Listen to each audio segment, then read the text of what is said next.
In a quiet neighborhood in Seattle, Washington, there was a bus stop at the corner of Pine Street and 12th Avenue that seemed ordinary to most people.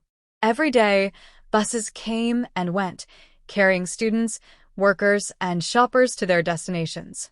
But one person at that bus stop caught everyone's attention: Agnes Taylor, an 87-year-old woman who came every single morning, rain or shine, snow or sun, exactly at 7:15 a.m. Agnes was small and frail, with silver hair tucked neatly under a soft wool hat. She carried a worn leather handbag and held a cane that clicked softly on the sidewalk. Yet despite her age, she walked with a certain dignity that made people stop and notice her. The curious thing was, Agnes never boarded a bus. She simply stood at the bus stop, waiting. Day after day, week after week, people whispered about her. "Why does she wait here every morning if she never takes the bus?" a neighbor asked. "No one knows," another replied. "She's been doing it for years." Some thought she was lonely. Others thought she might be lost or confused. But no one dared to ask her directly, until one day, a young bus driver named Tom decided to find out. Tom had been driving the same route for 5 years. He had seen Agnes every morning, standing patiently at the stop. Curious, he parked his bus at the end of the route one day and approached her. "Good morning, ma'am," Tom said politely. "I hope you don't mind me asking, why do you stand here every day if you never take the bus?"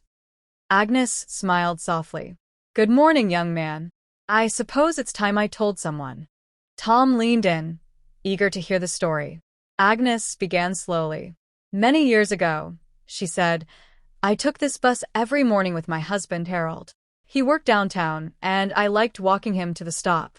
We'd chat, laugh, and sometimes sit together on the bus for a few stops before I'd get off and continue my errands." Tom listened, captivated by the gentle nostalgia in her voice. "One day," Agnes continued, "Harold became very ill. He never returned to work, and I never rode the bus with him again. But I kept coming here every morning to remember the walks we shared. I stand here to feel his presence, even if he's no longer beside me." Tom felt a lump form in his throat. He hadn't expected such a touching story from the quiet old woman. "Does anyone else know?" he asked softly. Agnes shook her head. "No. People think I'm just an old lady waiting for a bus. But really, I'm waiting to remember." Days turned into weeks, and Tom began noticing something else. Agnes often greeted other regulars at the bus stop: a young student, a delivery worker, a mother with a stroller. She would smile warmly, nod politely, and occasionally offer gentle advice or a kind word. Even in her quiet mourning, Agnes brought comfort to others. One rainy morning, Tom saw a young girl drop her books at the bus stop. Agnes immediately knelt down, helped her pick them up, and smiled. "It's okay, dear. Everyone has a little stumble sometimes," she said gently. The girl looked at her, amazed. "Thank you, ma'am," she whispered. That afternoon, Tom reflected on Agnes's story. She wasn't just an old woman waiting at a bus stop. She was a reminder to everyone who saw her that love and memory don't end when someone passes.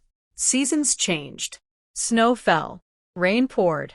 Yet Agnes stood faithfully at her spot, a quiet guardian of memories, hope, and kindness. People eventually stopped whispering about her. They began to admire her. Some waved in the mornings. Others left small notes in the newspaper stand nearby, thanking her for simply being there. Agnes never rode the bus, but in her own way, she taught everyone a simple, powerful lesson.